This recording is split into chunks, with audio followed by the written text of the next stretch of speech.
C'est une sacrée bougie d'anniversaire, tout argentée, que la SNCF promène actuellement en France. Cette rame remplie d'histoires, de souvenirs, anticipant l'avenir, le tout dans des scénographies magnifiques.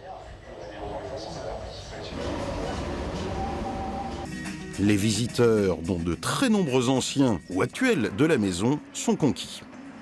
Ça remue. Mais on voit aussi beaucoup de choses nouvelles. Je suis passionné des trains miniatures. Et puis j'ai fait les voyages que organise la SNCF avec des anciens trains sur Limoges. Donc quand j'ai vu l'exposition, je me dis j'allais voir. Là, le plus sympa, là c'est déjà le jeu. Et puis après, de voir les habits, tout ça, la différence, les composteurs, la différence des composteurs, tout ça. Ça me remémore beaucoup de choses, hein, la progression, tout ça. Tel par exemple 1981, lorsqu'ils ont le record du monde du TGV, c'était formidable.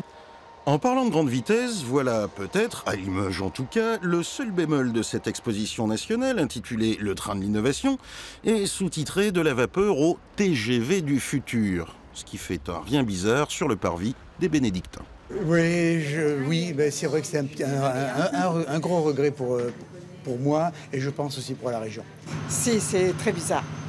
Comme le truc de l'hyperloop là et tout ça, donc ça c'est pareil, Qui sait, peut-être que l'an prochain, pour les 90 ans des Bénédictins, on reverra le Capitole.